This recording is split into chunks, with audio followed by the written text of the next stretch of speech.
Have you heard about the wild boars in Texas? If you're thinking of moving here, it's something you want to know about. And that's what we're talking about here today, and we're starting right now.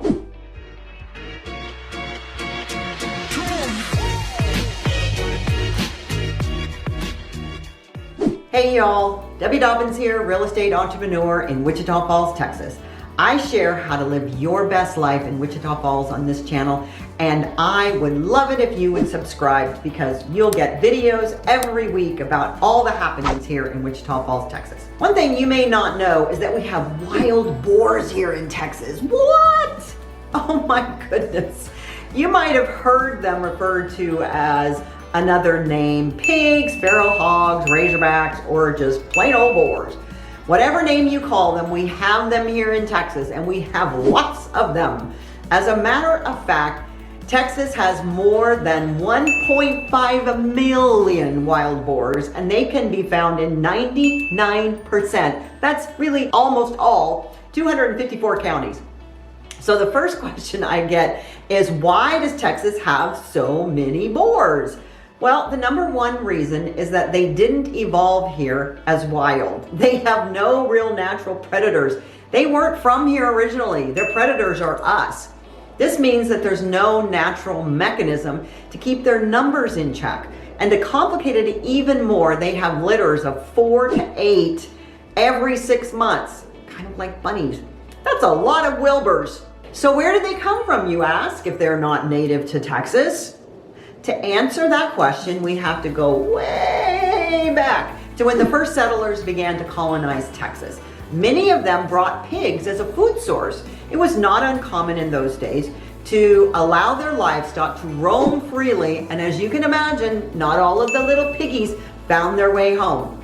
Then in the 1930s, Eurasian wild boars were bred and released into the Texas wilds for hunting. Surprise, surprise, they began mixing with the growing populations from the domesticated feral population. And up until 1980, the wild boars still remained more or less under control. Well, if you know Texans, they love to hunt. This population of wild boars probably would have maintained itself because of the land mass of Texas and their migration habits being slowed, but the ranchers saw a growing demand for hunting them and continued to breed them for hunting and sell these hogs to hunting leases across the state. So they got a little bit out of control. These hogs adapted and spread, growing resistant to common diseases, and their number grew and grew and grew. And according to a recent Texas A&M study, these wild boars cause an estimated $52 million in damage every single year. If you've ever lived in an area with raccoons, you know they're like heat-seeking missiles with their noses.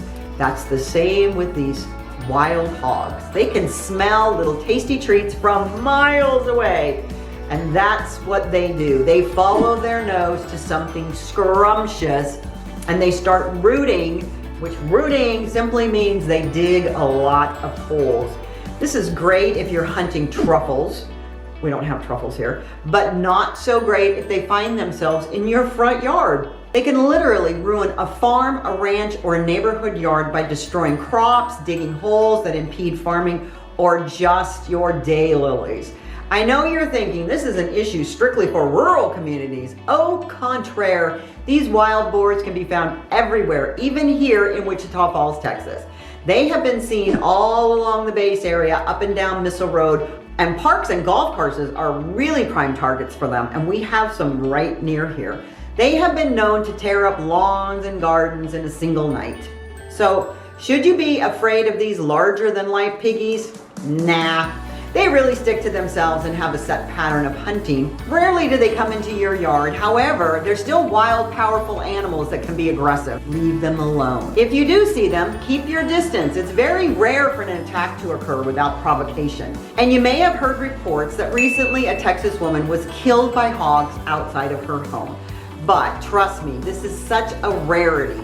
There have been only 100 reports of hog attacks in the U.S. since 1825. For you statisticians, that's 1.95 per year. You're more likely to get hit by lightning or a shark attack. It's legal to hunt wild boars in Texas, and if you do find yourself being invaded by these pigs, you can get a permit to have them for a holiday meal. Yes, they're edible. It's pork. So that wraps it up about wild boars in Texas. If you want any more information about all things Wichita Falls, please subscribe to our channel. We are here to help you live your best life in Wichita Falls, Texas, and we are so excited that you have found us and hope you will come back. In the meantime, check out my video, The Top 10 Reasons to Move to Wichita Falls. Y'all come back now, you hear?